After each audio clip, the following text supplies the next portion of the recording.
Welcome to episode 32 of the We Are Auto Show. What is new in the world of Mr. Derek Schmidt? There's not too much new in the world of Mr. Derek Schmidt, but there does seem to be some shenanigans going on in the automotive space. I hear that the new inventory shortage that we're going through doesn't really seem like it's about to get any better. Why? There are some shenanigans going on with a bunch of ships out in California. There was an oil spill, and then we got all the ships waiting to get into port, and the silicon shortage is becoming, from what I've heard, even worse. So, this has put the auto industry in a really weird spot.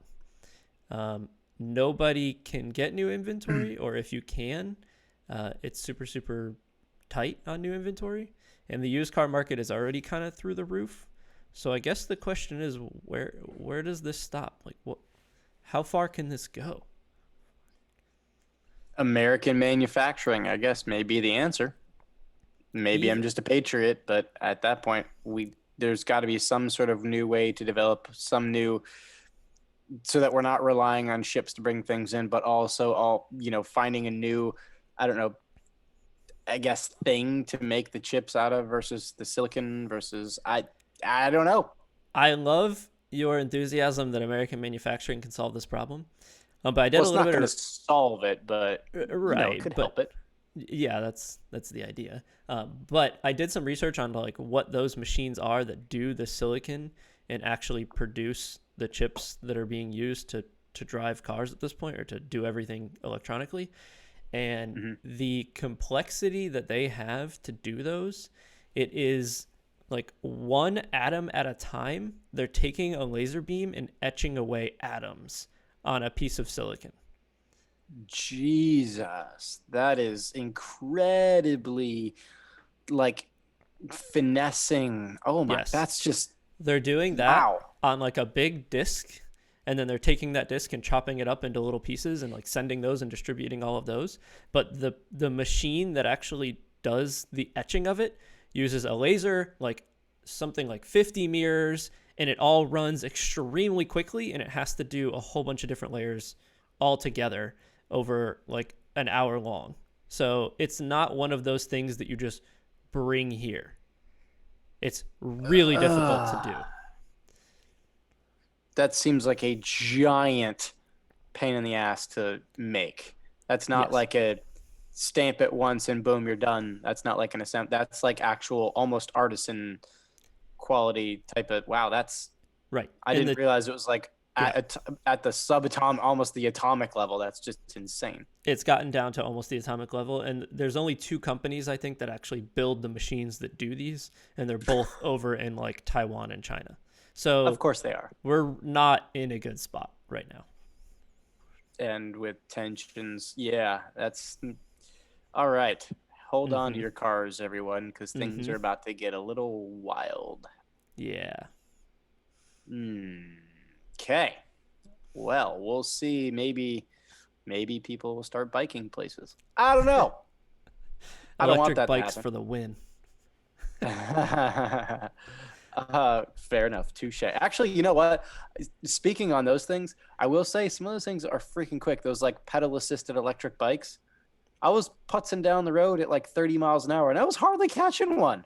Yep. I was like, damn, this thing is flying, man. I wasn't expecting that. So there are different classes of electric bike, and the government mandates that you can only go so fast on an electric bike while you're pedal assisted. You could pedal faster, and you could go into a higher gear rating to go past that speed.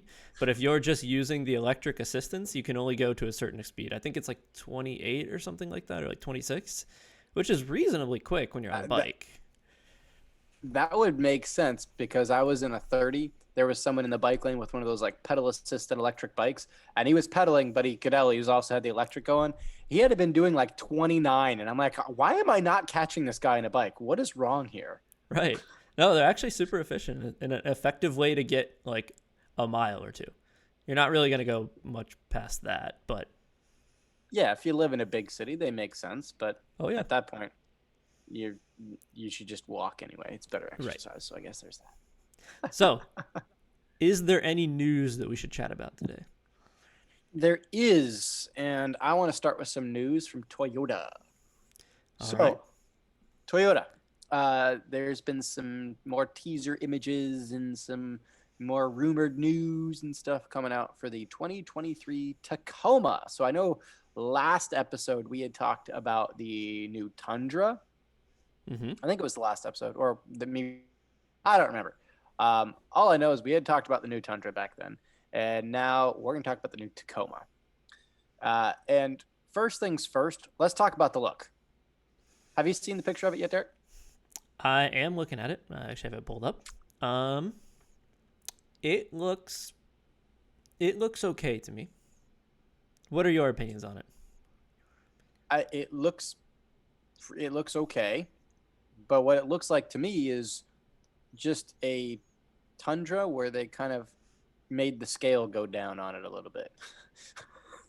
Yeah. It looks really similar to the Tundra, like that massive grille, the droopy headlights. It just looks very like a small baby Tundra, which, I mean, we had talked about the Tundra's looks being okay in like black or white, maybe not so great in like red or orange. With the red interior, this would probably be the same for me. Might look better in a black or a gray or a white, but maybe not in a bold color. So you had a Toyota Tacoma, right? I did. And is that car or is that truck not just supposed to be the baby version of the Tundra? Well, it is to an extent, but it's not supposed to look like the Tundra just copy pasted smaller. Like it is a mid-sized truck, yes, but it's not supposed to be literally just a smaller version of Tundra. Like, when you're on the computer and see the little arrows that go on the corner of the window where you can just drink. It's not supposed to be one of those where you just take a Tundra and go, woo. Scale it down by 20% and stamp it out. Yeah, it's not supposed to be copy and paste sub 20%.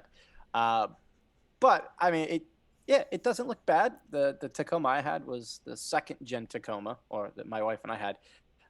And in my opinion, that's been the best looking Tacoma of all of them, in my opinion. But I'm also biased, so there's that. And I also had it in Speedway Blue. That's a good color.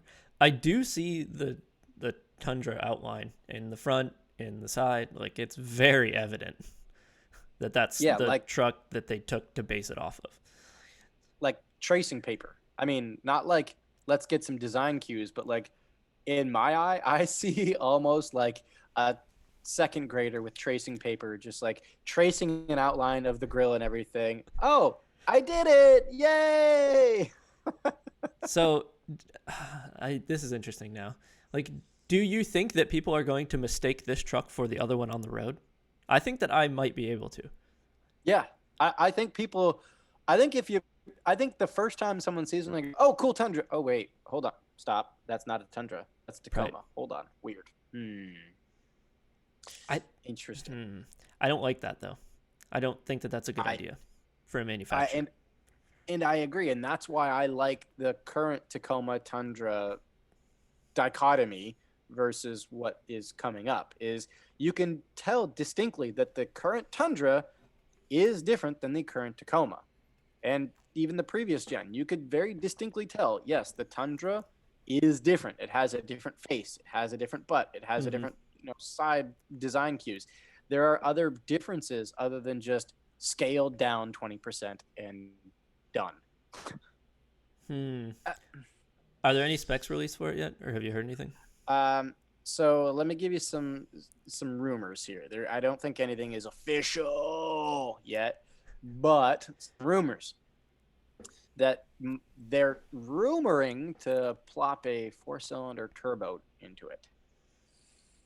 So swapping out the V6 for a 4-cylinder turbo. Now, hang on a second. Normally, I am all about more cylinders, better, love cylinders, love displace, no replacement for displacement, as the saying goes. But I happen to know that the 3.5 liter V6 that's in the current Tacoma is gutless. It is Oh, horrible.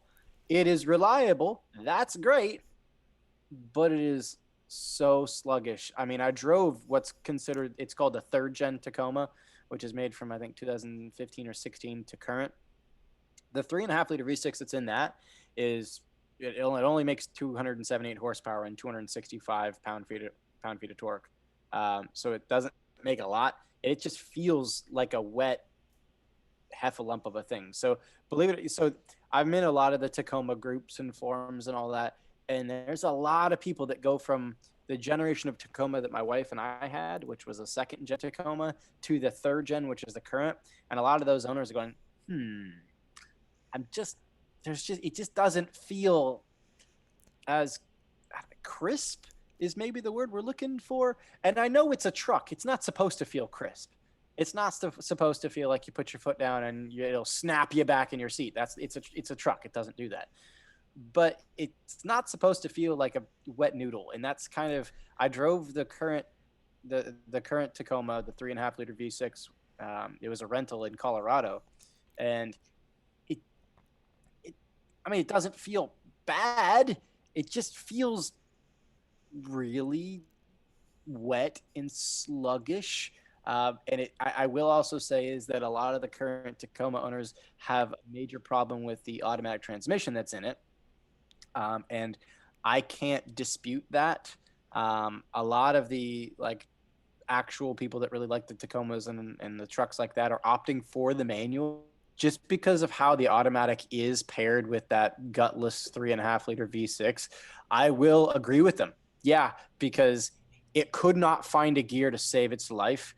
It was way too tall gearing in some gears, way too short in the other. It just felt like it. I mean, you could be on flat and level ground. You could have cruise control set at 73 just so, and the engine's going,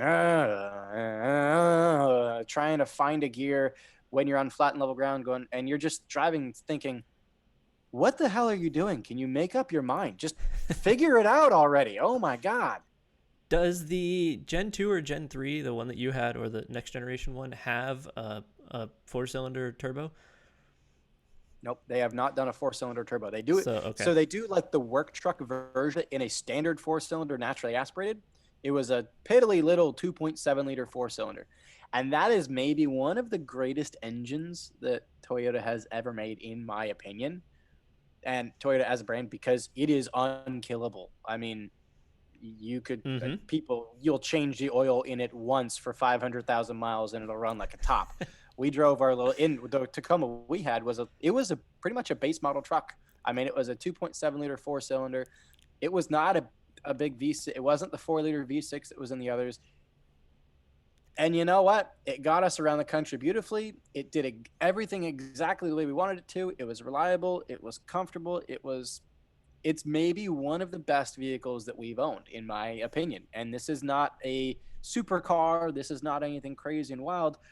It was just a great little truck. I loved that little truck. It was great, especially in Speedway Blue. Can't go wrong.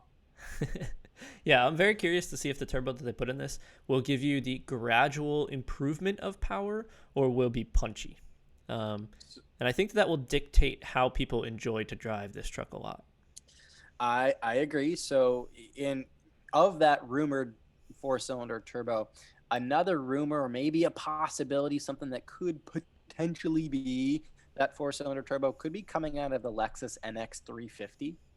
So the Lexus Nx 350 is going to have a 2.4 liter, I believe, turbo 4-cylinder, which is going to make 275 horsepower and 317 pound-feet of torque, which, if we're looking numbers to numbers, horsepower, it's about the same, 278 in the old, 275 in the potential new, but the torque is where that's going to make it, right? It's going from 265 pound-feet of torque to 317 torques, and that's a big jump in torques for what that mid-size truck is. The only thing that I worry about is it going to be a hell of a lot heavier, and that may cause pretty much a complete negation of any torque or power gains whatsoever.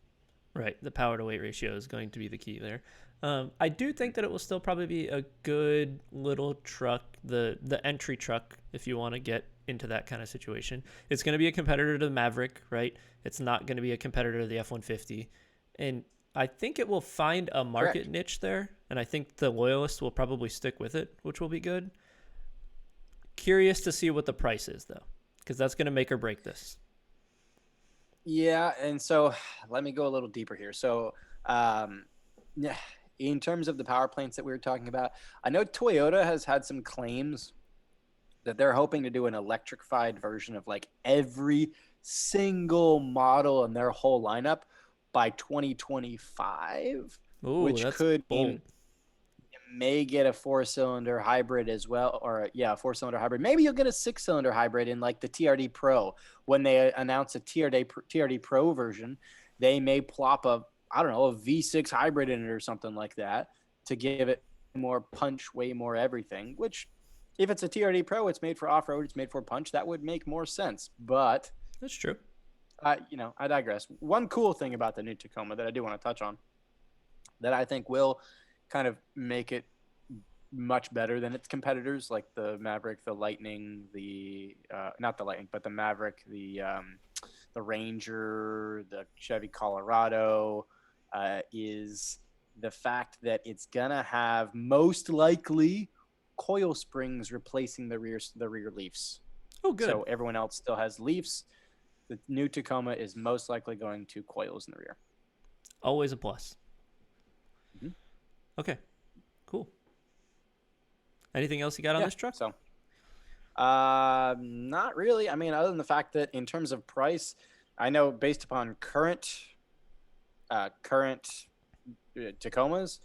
we're looking at probably, 30s, 40s. The problem is with new trucks. Trucks have become incredibly expensive now. So Like expensive, dude. trucks in general are just like what is going on? Because you can't even get like a decent truck for less than like 40 grand now. No, I mean It's that's how the truck manufacturers make their money right now. Ford's yeah. bread and butter is the F-150. They just Mhm. turn and burn those things, and you don't get one of those for under 50 grand with like reasonable specs. Yeah. So I'm guessing you're not going to get a new Tacoma with reasonable specs if this is not like a dedicated fleet truck or work truck. You're probably not getting one for sub 40, 45. I 45 is probably going to be the sweet spot. I'm with you. I just hope that the Maverick doesn't outprice this truck by a ton, because that It looks will. pretty appealing. It will. The Maverick will, because the Maverick is, I think, is going to be entry level like 21 grand, 20 grand or something like that. Yeah, they're And trying to this do is like going to under be 30. So yeah. Yeah, we'll find out. I mean, we'll find out what I guess, as the saying goes, we'll see how the cookie crumbles. how the tailgate falls. Yes, how the tailgate falls. Yes, so that's what I got on the new Tacoma. Do you have anything for us, Derek? Okay, let's move on because I do have something else for you. What you got? I have an American-made car company that you tend to really not like very much. Tesla has come I out knew you were with. going to say that. I'm gonna talk about them. They're trying to bring out their full self-driving beta. Let me talk to you about their full self-driving beta. They label it as full self-driving, and you can currently buy the full self-driving beta for $10,000 up front if you want to pay for it, or you can spend $200 a month if you want to also use it. Now, this is their self-driving service that currently you have to hold your hand on the wheel. You have to be there. It will do a decent amount of self-driving for you. It will also, at some points, just say like, okay, I can't handle this. I'm out of here. But it's getting to the point where you can just go, I am at home and I need to go to work, and you take me to work, and it does its best to take you to work. So it's moving there. But what they're doing is they're starting to allow the people who have bought it to get into the beta of this. So there are a lot of people out there that have bought this for $10,000. It was incrementally increased. I think it started out at like $3,000, and they've brought it up to 10 as they've decided, yes, this is now worth this value. I don't think 10 grand is a reasonable value for a piece of software that's in beta, but that's just me. I think $3,000 is a reasonable, but I digress. Anyway, what they're doing is they're starting to allow people into the beta, but only into the beta if you are deemed a safe enough driver. It seems counterintuitive here.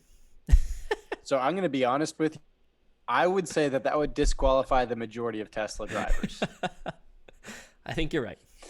The the qualifications for which you can get in, they will collect a bunch of data on you, and they will give you like a driving score. And I guess that you can see this driving score on your dash.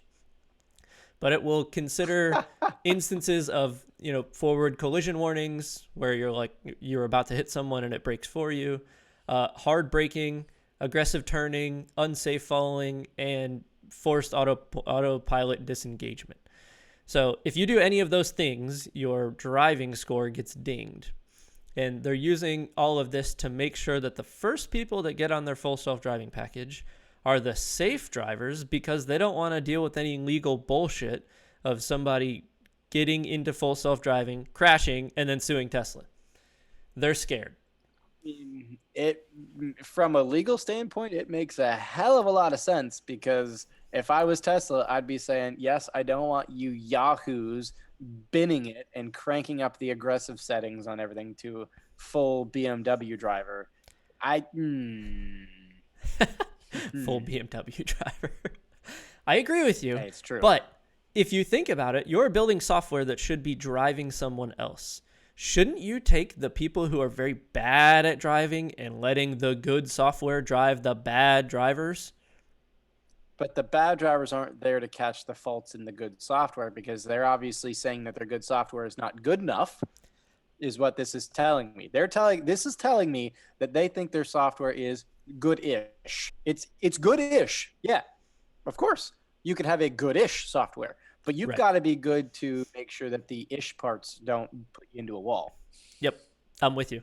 They're what's called right now, they're chasing the nines in the AI or machine learning talk. It's very easy to get to 90% done with one of these projects, but to get that extra 10% and to have it be nearly perfect, you'll never get it perfect. So you always chase that 99.999999. You chase the nines. And essentially they have gotten enough data to where they can teach a car to drive, but they can't teach a car to drive well enough that they feel comfortable giving it to everyone yet.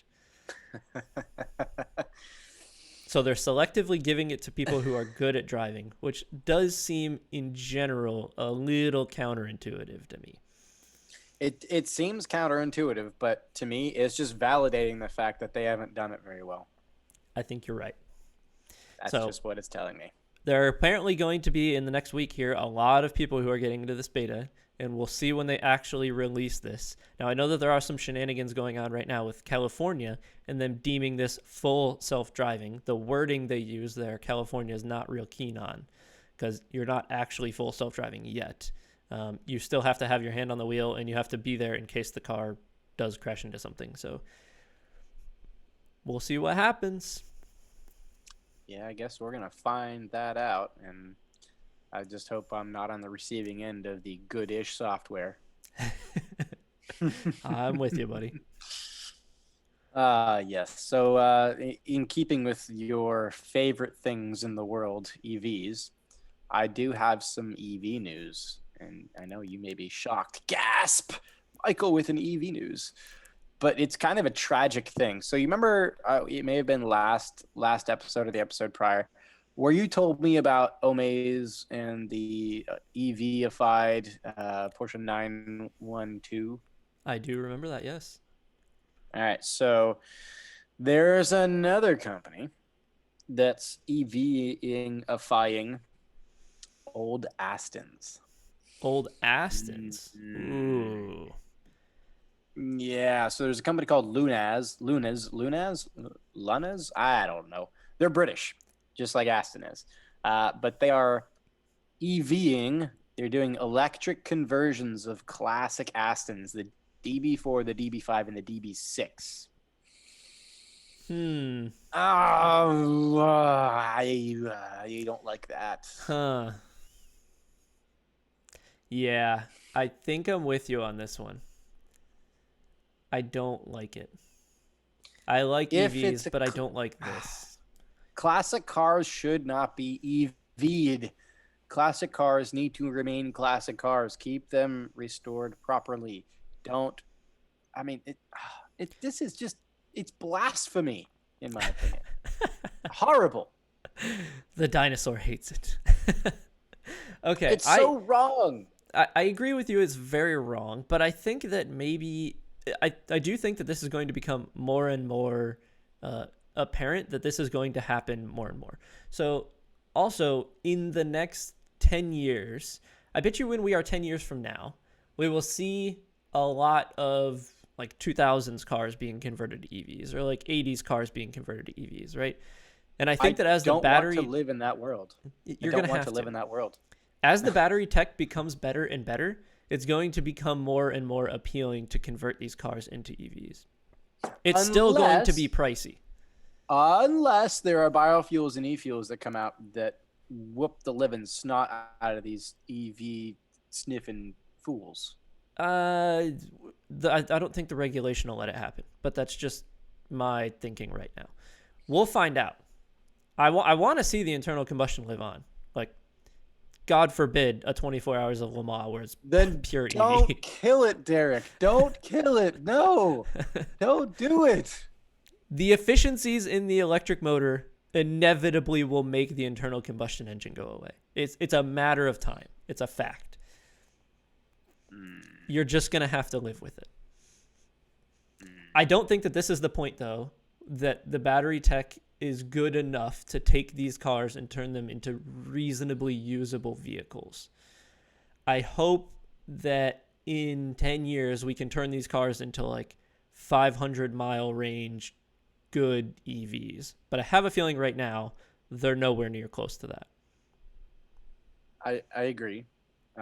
So yeah, this Luna's company, they'll be electric converting the DB4, DB5, and DB6. But what's weird that I didn't know about was a few years back, Aston themselves, the Aston Works department, like their internal, like retrofitting department, actually made an electric DB6 Volante, and that just seems so weird.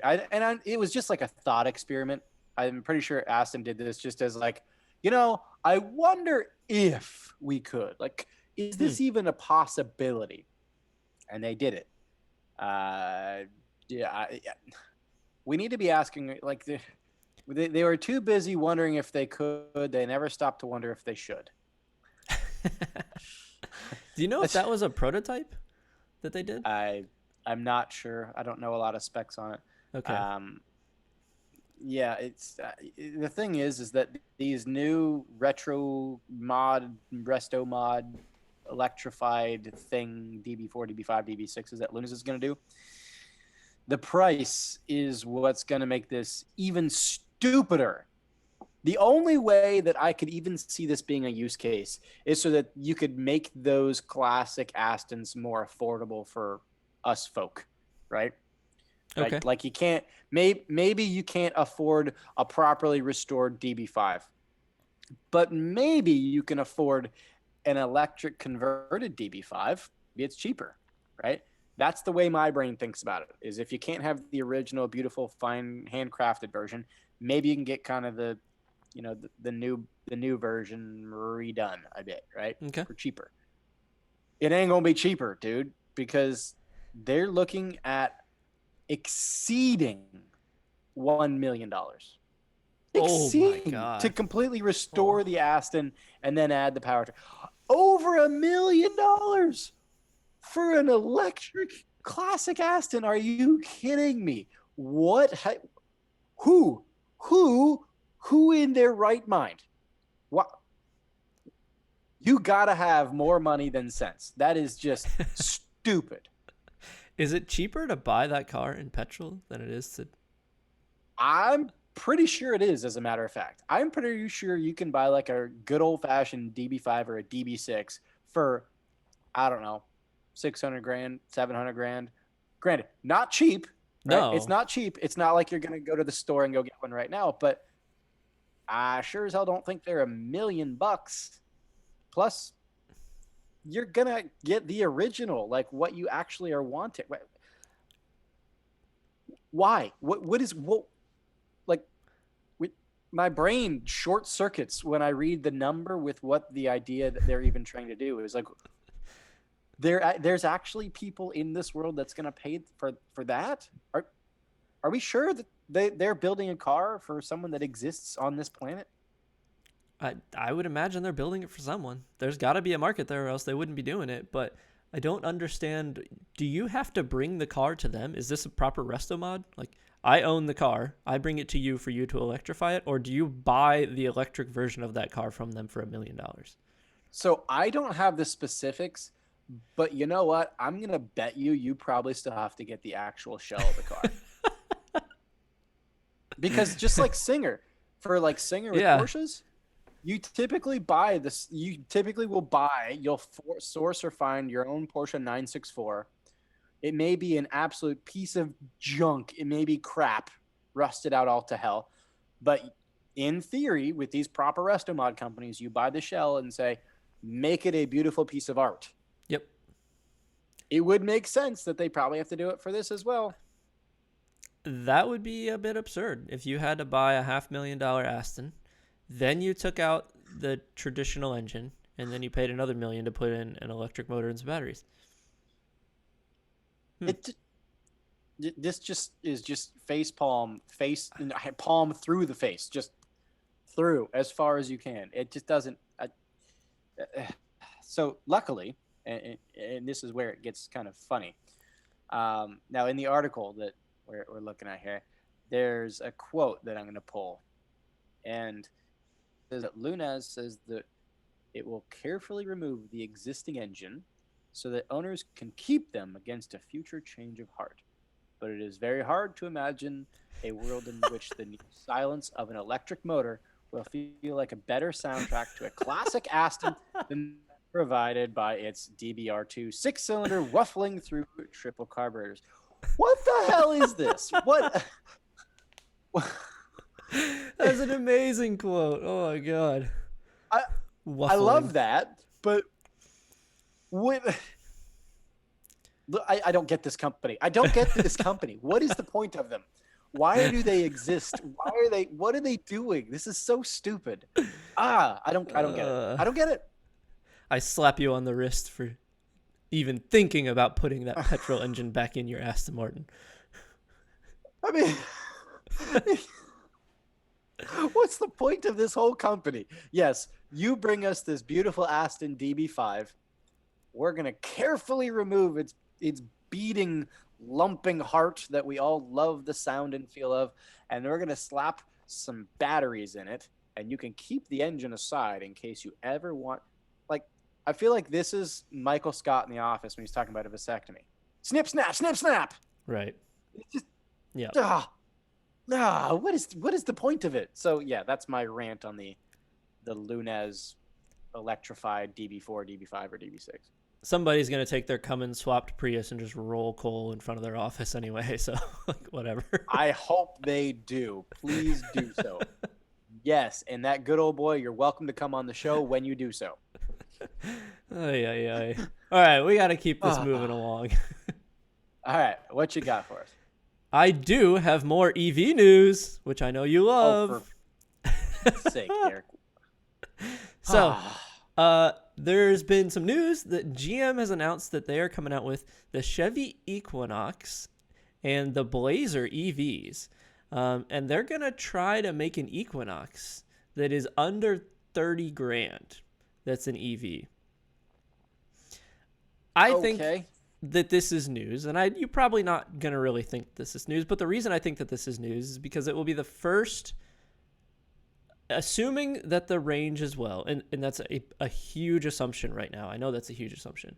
If they can pull off 300 miles of range, and if they can make it for like $27,000, that will cover 80 to 90% of people's use cases for that kind of vehicle on a day-to-day basis.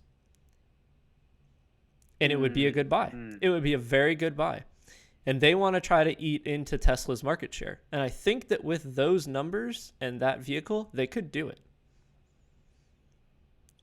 Here's my thoughts. Okay. I think it's going to be the Mach-E. I think it's going to be a royal piece of crap that a lot of people buy.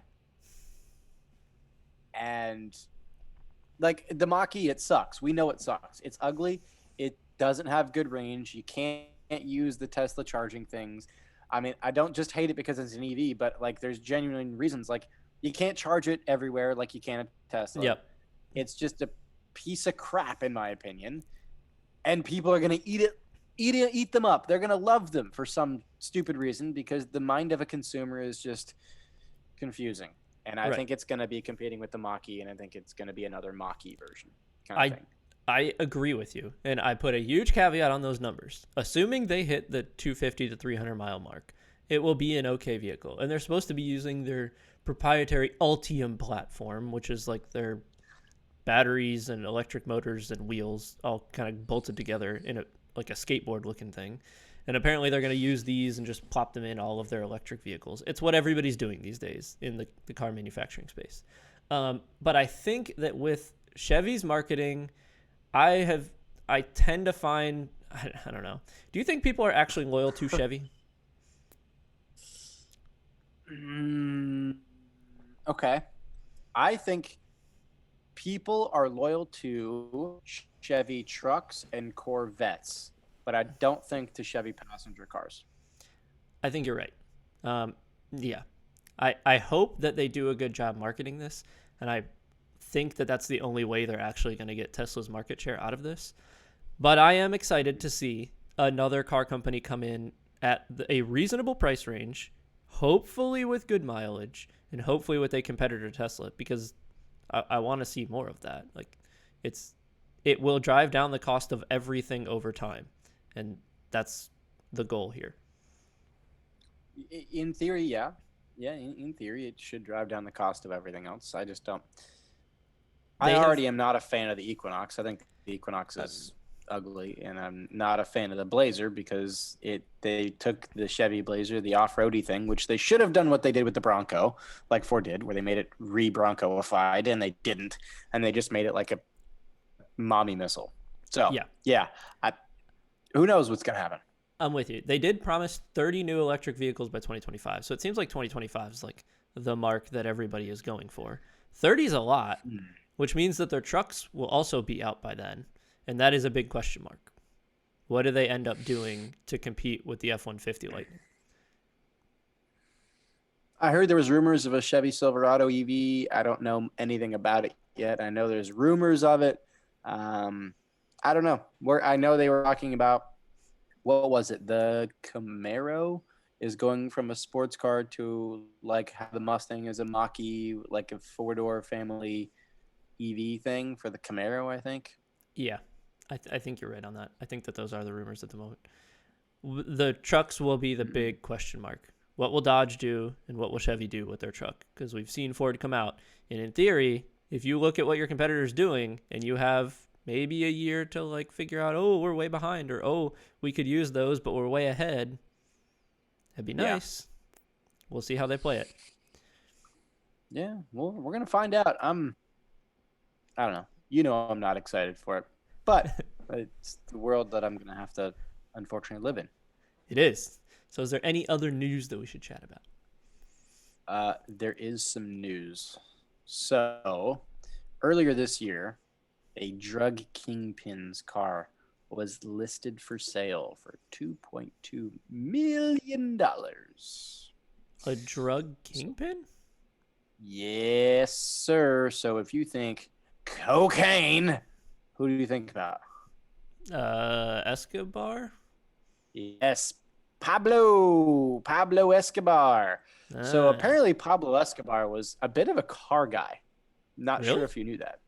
Yeah, apparently he was a bit of a car guy, but his Porsche, his 1971 Porsche IROC RSR is actually back up for sale.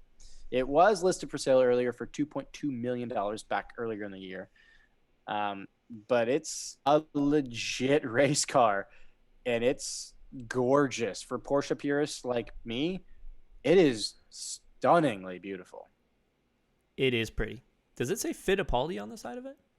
And that's what I was just about to tell you, is Back in the day when IROC was a series, and it stands for International Race of Champions. That's kind of what IROC stood for. Um, it was actually raced by the F1 champion Emerson Fittipaldi in the inaugural IROC season. That's pretty So cool. it's a Fittipaldi car. It's freaking sweet. So real quick, a little bit of a backstory about IROC. I don't know tons of details, but I do know that it was essentially a series that you could get a bunch of about 15 different drivers from, or I guess 12 or 15 different drivers from different disciplines. So like F1 and sports cars and all that, and race them all together. And it started with about 15 identical cars. There was 12 of them for drivers, and you had some extra spares. But the cool thing is that it was all prepared by Roger Penske. Oh, So I did not know that. the circle of life for this motorsport series of IROC. It brings back to life. There's a lot of these familiar names. It's like, oh, wait a minute. Yeah, no, I know that name, and I know that name, and I know that name. But apparently this Escobar's car raced in the IROC series with Fittipaldi, and then it was then sold to a privateer, which then actually raced it in IMSA races too. So Escobar's car was also raced in IMSA races. It actually even raced in the Daytona 24. Really? That's super cool. Yeah. Yeah, no, it's actually a really cool car. And then after it raced in the 24 Hours Daytona, it was then sold to Escobar, who had swapped the nose for a 935, which is the 935 was that like slant nose, like kind of weird wedgy look to the Porsches back in the era. And then since Escobar had it and was racing with it and all that, it's then been swapped back to its original glory of. Huh. That is a very Cool. interesting car. It's pretty, and the story behind it is gonna be cool. And I wonder what it's actually going to sell for is my question. I don't know. I don't know what's better heritage. Fittipaldi driving it at the Rolex 24, Escobar owning it. Like I don't. That's wild. I don't know what what the better story is. And that's exactly it. This is a car that is just full of stories. Yeah. It's just a story car. I mean, this is a car that you buy because it was raced by Fittipaldi. It's a car that you buy because it raced in the 24 Hours of Daytona. It's a car that you buy because maybe you're an up-and-coming drug lord, and maybe you've made a lot of profits in the cocaine trade, and you want to be like your idol, Pablo Escobar. I don't know. It's got it all. You want a story? It's got one for you. It really does. It really does. So I'm thinking 2.5 million is its price. I think that's a reasonable place to put it. That market though is very hard to determine what it's going to be. It could skyrocket past that. Yeah. It could have bad shade on it because it's Escobar's and could just flop at like 500,000. I don't know. We're gonna find out. So I guess let's stick with the racing stuff. Do you have any racing news, Derek? I do have some racing news. So what you got? Alpine, not exactly sure how you're supposed to say that. They have committed to LMDH, the top level of racing, the top level that we always keep talking about, Le Mans racing. They've committed to LMDH in 2024. So I believe that puts them a year basically behind everyone, because if I recall, everybody's getting in at 2023. But I am glad to see that Alpine is coming in, because they do have some racing heritage to them. They currently have an F1 car. They currently have IMSA prototypes and prototypes that are running at Le Mans in the P2 class. So they're going to have the pedigree and the knowledge of modern day racing. And I'm curious to see what their car is going to look like. We haven't seen what their car is going to look like, but I'm glad to see that they are in the top class. Yeah, I'm just so stoked about this top class racing. I mean, LMH, LMDH, it's It's gonna be spicy. Porsche, Toyota, Alpine, Ferrari, Glickenhaus, everybody is. I mean, the BMW, the ugly BMW. It's Hmm. all gonna be. It's gonna be awesome. So there's in total Acura, Audi, BMW, Cadillac, Porsche, Alpine, as well as Toyota, Glickenhaus, Peugeot, Bicolis, and Ferrari. And I believe that that totals at 11 different manufacturers. Each manufacturer can, if they want to, enter two cars. Um, there could be up to 22 different cars in the 2024 Le Mans 24, which will be very cool. That's more manufacturers than we have in current GTD and GTE AM. Yes, it is. And I imagine That's that freaking they're cool. yeah, and I imagine that they could take the platforms that they're building. Like I know Cadillac's gonna they want to build like a type of platform, and they could sell those to privateer teams to run in that series as well. Hmm. So we may have way more than 24, but there might also be Yeah. some manufacturers that drop out. So we'll find out.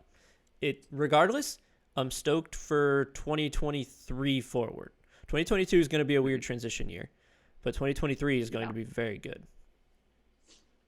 Yeah, I agree. 2022 is just going to be kind of like, okay, what do we do with my hand? What do I do with my hands? I don't know because I mean, top class racing isn't really going to be much of a thing. We already know Toyota's going to win. I mean, Yeah, but you could argue right now is the what do I do with my hands moment, where there's like three true. in total that ran at Le Mans, right? Or there was like five cars in the True. top class that ran at Le Mans.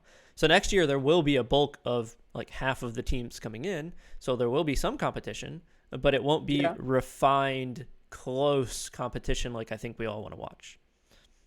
Yeah, I think it's still going to be a blowout for another 1 year, and then I think we're finally going to get back to like, okay, just duking it out. It's going to be sweet Yeah, when they're duking it out for the next 5 years, that's going to be the bread and butter of what we want to watch. for sure. Yeah. Yes, sir. That's So, going to be, yeah. is there anything else newsworthy in the racing world? Well, yeah, kind of. So this isn't like super organized news that we normally talk about. You know, the normal series is that we chat about are IMSA, the FIA WEC, Formula One, maybe a little NASCAR, some SRX. This is none of that. Oh boy. So this weekend there's something called FL2K, which is happening from I guess Thursday till Saturday or Sunday, something like that. So it's pretty much all weekend. It's kind of like the biggest bragging rights race, like drag race event of almost, dare I say, the whole country. Right here in our backyard at Bradenton Motorsports Park. Huh. So it's pretty much all the who's who of let's build incredibly powerful and fast cars that goes crazy fast in a straight line, which is jolly exciting if I do say so myself. You're not going to see people passing in turns, but just for the sheer entertainment of like, holy shit, look at how fast that thing goes and makes the noise it does. It's going to be pretty cool. Have you heard anything about FL2K at all, Derek? I have heard about FL2K. From the footage that I've seen and the knowledge that I have, it is exactly what you're talking about. People will take GTRs and Lamborghinis and a whole bunch of Mustangs and stuff like that, and they will trick them out to the T, like way over the top. Twin turbo Oh yeah. Lamborghinis are like the norm at FL2K, which is pretty wild. Oh yeah. And Mhm. they are not afraid to blow these things up. From what I can tell, it's really big into content creation in like the YouTube scene and the social media Yep. scene. It's not like a sanctioned event like we're thinking of. The Le Mans 24 has the ACO to sanction the whole thing and like set up all the ground rules. There are rules. There are competitions at FL2K, but it's way more relaxed and you can totally wander around the pits and like have a really good time. So very cool, very unique. And if you have the chance, I suggest going because you're going to Yeah. see some wild cars out there. Yeah, exactly that. Just the wild stuff. I mean, they've got a bunch of different classes racing, all-wheel drive classes, roll racing classes, stick shift classes, all sorts of stuff like that. I know there's actually a couple of local guys here that are going to go, and one of them is going to be one of the sponsors. But there's a guy that came out to the last Caffeine and Gasoline I went to back in whatever September or whenever it was, August. I don't remember at this point. But he's bringing out his, just like you said, twin turbo Lamborghini Hurricane. Yeah. So he brought it out to caffeine and gasoline, and this thing is a goddamn monster. It is. It's a LP 610-4, so it's all-wheel drive, and it's got a parachute on the back, genuinely because it needs a parachute. And I kind of overheard him talking, and I'm pretty sure I heard some numbers for horsepower between 1,700 horsepower to 2,000 horsepower. Woo. It's unbelievable. And when he left caffeine and gasoline, and he kind of, I'm going to say he probably went half throttle, maybe 2/3 throttle. And I swear to God, I didn't, like a sport bike could not keep up to this with this thing. It was just gone. It's just, you blink your eyes and it screams, a great big V10 screaming, and just, oh, gone. See ya. It's mental. It's mental. So if you like that kind of just bonkers, mental, crazy car building, twin turbo R8s and Lamborghinis and GT2Rs and everything that goes really fast in a straight line, you should definitely go. It's going to be wild. Yep. I am totally with you. If you have a chance to go because it's going to be for sure a spectacle and you'll enjoy your time there. Yeah, absolutely. Absolutely. So speaking of spectacles, I was out and about and I saw a bunch of stuff this past week, like tons of stuff this past week. All right. But I did see a bit of a spectacle that I had a bit of a chuckle at.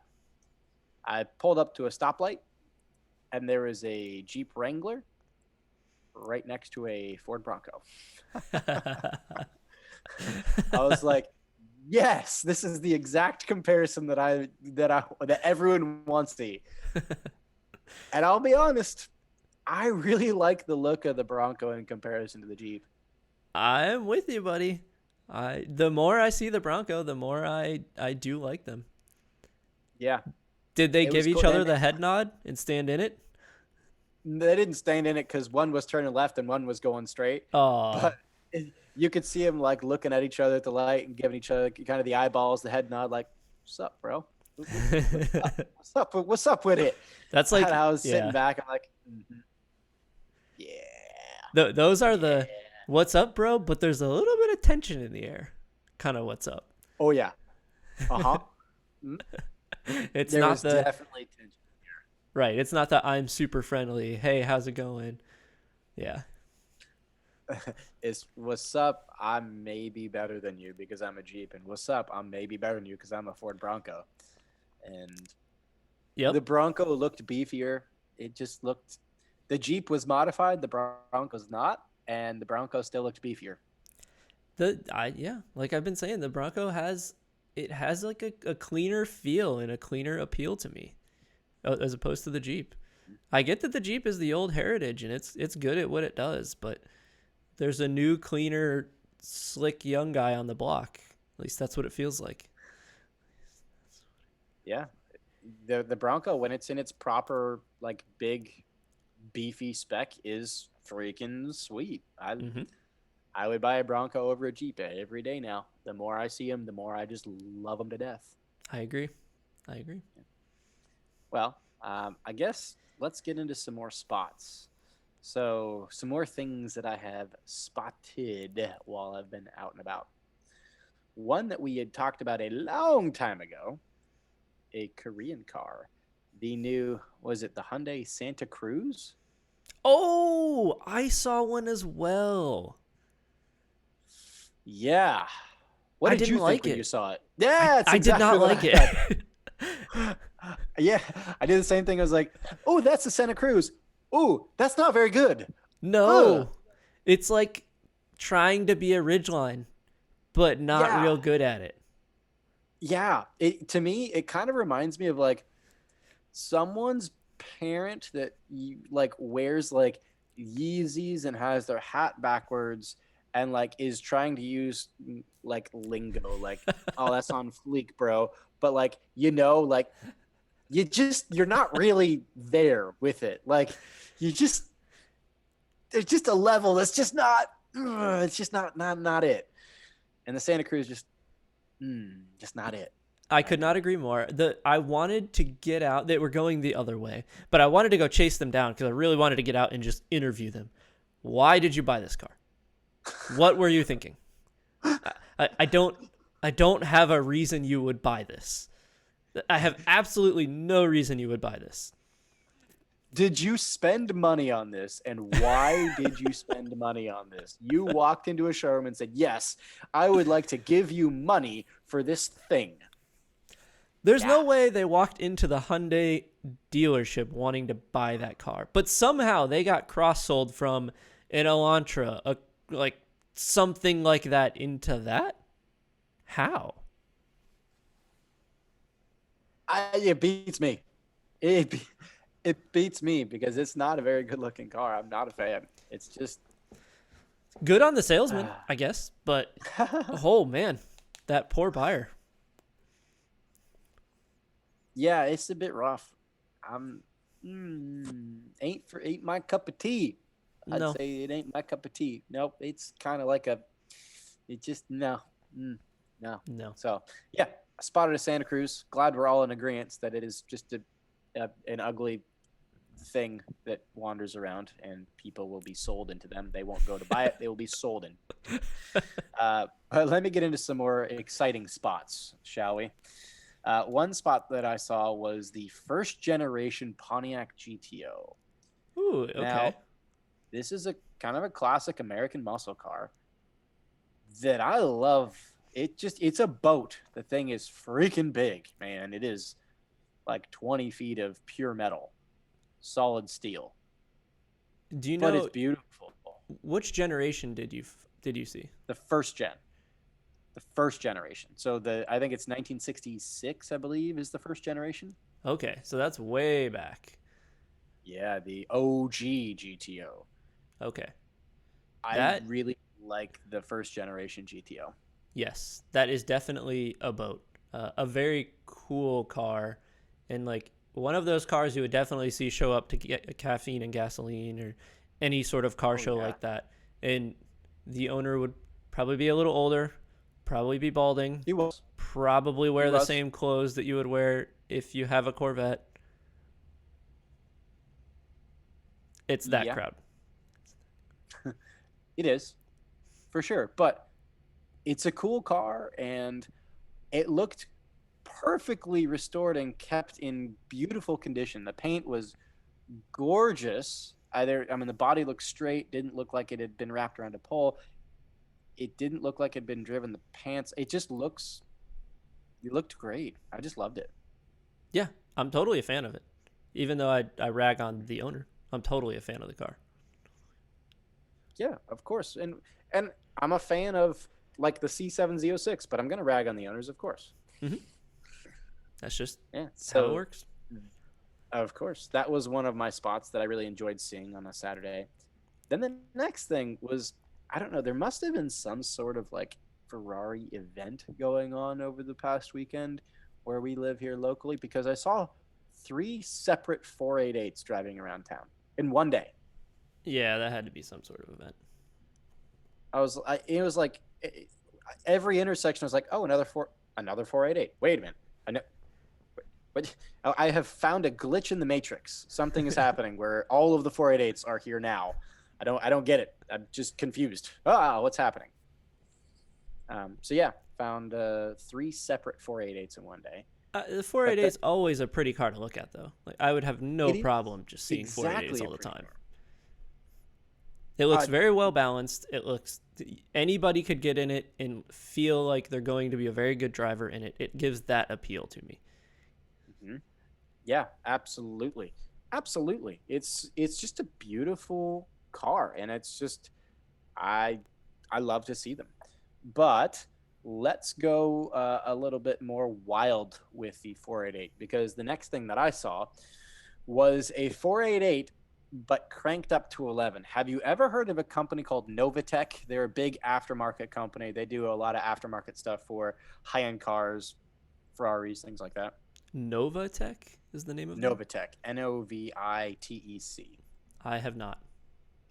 All right. Well, Novatech does a lot of like crazy body kits and just like just crazy modifications for these Ferraris and Lamborghinis and stuff like that.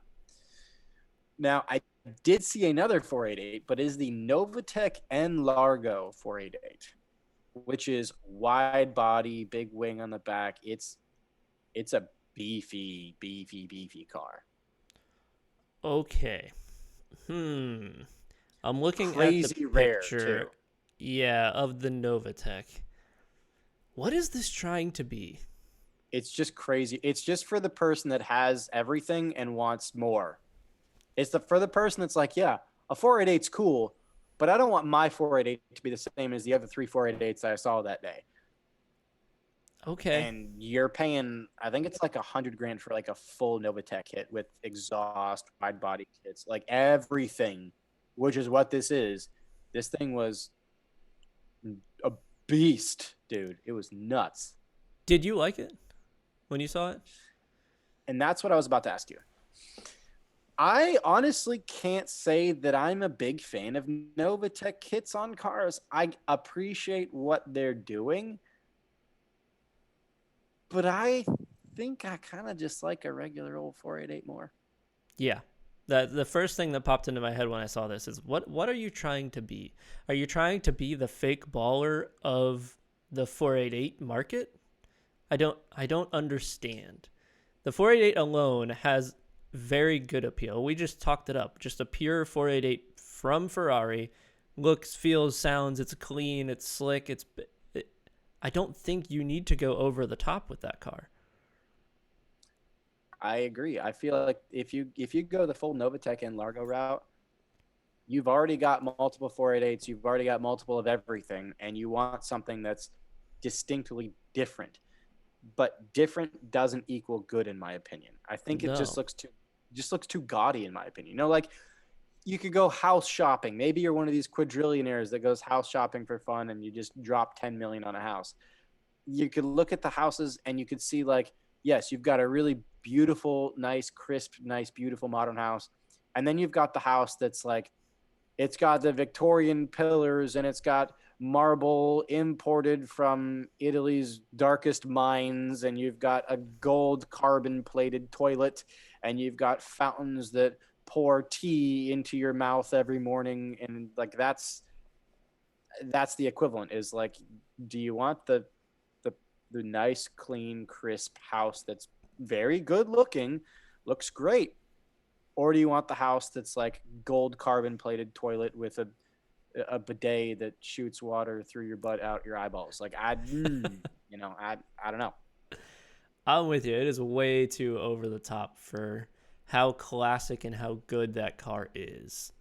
There's no need for it. They make a better version of that car, a faster version of it. You can just go get it from the factory, and it's going to be probably better than whatever Novatech is creating anyway. And here's my thing with these aftermarket kits for the high-end cars. No matter how good quality they are, they still don't look factory. No. And that's kind of the kicker. Like I also saw a full Tech Art Street R 997 Turbo, which is cool, but again, it's just like you can just tell. It just, the panel lines, panel gaps, they're just not perfect. They're good. They're just not perfect. I'm with you, buddy. Yeah. So that was one of my spots. Crazy rare, insanely rare. I think there's only like one of, 50 of them in the whole country or something like that. But I did see one.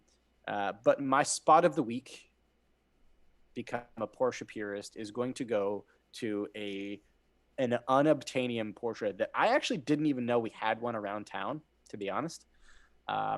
I saw a 997 Gt2 RS. Why is that unobtainium? So the 997 era is maybe one of the most sought after generations of 911. And the Gt2 RS is the biggest beast ever. I think it was actually crowned as the fastest manual transmission car that had ever been created. Okay. Like in the history of the world. It's a monster. So It is this a is freaking monster. the monster of purist Porsches. Yeah. Oh yeah. Oh yeah. It's a charge. This was back in the day, back what I guess that would be 2000, I guess 11, 10ish, maybe 12. This is the bee's knees. And this, I've never seen a 997 GT2 RS. I've seen 997 GT2s, but I've never seen a 997 GT2 RS. And I saw it on the road, and I immediately, like, I stuck my head out the window and I am like drooling. The car's next to me. It was funny. There's a guy in a rented Mustang, and he's looking at me like I'm just crazy. And I'm like, my eyes are falling out of my head as this thing is making a turn. I'm like, oh my God, it's so good. But I spotted a 997 GT2 RS. That checks all the boxes for you and then some, it sounds like. Oh yeah, the fizz was fizzing, and I wasn't even driving it. From my outside looking in, it looks like the purest monster of a Porsche, but it looks to me like that would be the one that would scare me too much to drive on the Nürburgring. So, and that's the reputation that it got. This has been also coined the Widowmaker. Aha. For a reason. Okay. Yeah, I think you get it. But Mm-hmm. yeah, so those are my spots. While you've been out and about, have you spotted anything? So I keep on seeing Mustang Mach-E's. Just one after the other. Just a lot of Mustang. I had to see 10 Mustang Mach-E's in the last week. For such a crappy car, people keep buying them. Or just like the Santa Cruz, they're not buying them, they're getting sold on them. They're getting sold on them. I don't know how Ford actually has the chips to produce the Mustang Mach-E, but that's besides the point. I see a ton of Teslas, a ton more Teslas than you see Mustang Mach-E's, but I was surprised at how many Mach-E's I have been seeing lately. Yeah. It's not my car spot of the week, and Please, I will thank give God it that's to not something my car spot of way the week. different. Something that you will probably see more likely at FL2K. Oh, do tell. I saw a 2021, I think it's a 2021, Dodge Challenger SRT Scat Pack. Ooh. Do you know what the Okay. Scat Pack is? A pack of crap. I don't know. I can see how you would think it's that. No, from what I can tell, it is not a pack of crap. It's actually. I think it's got a hammy, doesn't it? I believe it does have a hammy in it. It's got a hammy. The Scat Pack version of this car makes a lot of horsepower and a lot of torque, but it's mainly set up for drag racing. It has a trans brake in it, which is the thing that will allow you to go very fast to the drag strip. It's basically like a clutch, but for the hand. And this car will do a quarter mile in something like 11.7 seconds. Something very, very fast. Damn, that's quick. And that thing's a boat, too. Mm-hmm. It is a bit of a boat. It does cost around 80 grand, so it's not particularly cheap either. But it's not the Hellcat version of this car. The Hellcat's the one, I believe, that has the supercharger on top, and it's the one that Richard Hammond was hooning around Detroit with the boys. And that one is a bit different than this. I actually did like this one more than the Hellcat. The Hellcat kind of stood out, in my opinion. It was the Ferrari that you saw, right? Yeah. Whereas this seemed like a normal Dodge Challenger, and it had the SRT badge on it, but it also had the Scat Pack badge on the side of it. And I was a fan of this one. I didn't see it get to go. It does only have 485 horsepower and 475 pound-feet of torque, which I thought that those numbers were somewhat low when I originally looked at it. But I guess with all the drag racing modifications, it's still fast. And it'll still do 115 miles per hour in the quarter mile. So it's not particularly slow. I'm sure with some upgrades, you could turn this thing into an absolute monster on the drag strip. It would be a sub 10-second car with not too much. I bet you it would, yeah. I'm sure it would absolutely be a sub 10-second car with a few mods and maybe some weight loss surgery. Uh-huh.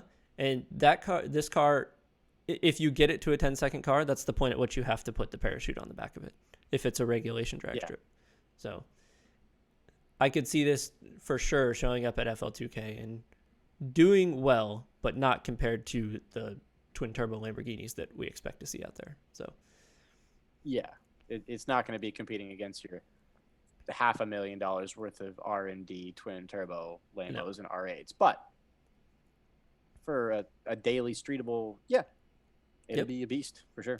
And it did seem very daily and very streetable for what you were given at the drag strip, which is cool. Yeah, definitely. So shall we move on? Let's move on. Do you have an I wish they would have for today? I do. And it's a bit ridiculous. I like ridiculous. So my I wish they would have is that I wish cars would come with a loudspeaker. Yeah. Wait, what? Yeah. Like, so if you're in traffic, you can holler at someone. Okay. Oh, God. It's stupid. No. So someone does something stupid in front of you, and you can get on the loudspeaker and say, "Hey, dumbass, you drive like an idiot." No, Click. I have a buddy who has an old cop car. Loudspeaker still works, and Yes. nothing ever good comes from it. Well, of course, that's the point. People will move out of your way, and they'll also give you the bird and throw stuff at you and not be happy with you. So if everyone had one of those, we'd have problems, big problems. It would be hilarious. If you were not being yelled at, yes, it would be funny. I feel like there are better ways to communicate your anger at someone else than just getting on the loudspeaker.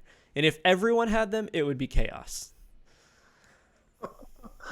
Yeah, it would be chaos. Do you have any other suggestions of how you can tell someone that they suck at driving and they did a horrible lane change in front of you? There are so many other better ways to do it. I don't see why we don't have little suction cup dart guns that would drop down a little sign that says I'm a bad driver, or any other way to signify that you're being an asshole or you're not a good driver, anything. It seems very doable to add these instead of just getting on the loudspeaker. And in my situation, you would also be able to, the next car behind you would also see the sign that says you are a terrible driver. So it would travel with the person instead of just going out into the atmosphere where no one else can hear it and it fades away into the distance. Fair, that would make more sense, but a loudspeaker sounds like more fun. It sounds like fun if you want to rile everybody up. Yeah. Well, of course. Got to stir the pot, poke the bear, stir the pot, stirring it up.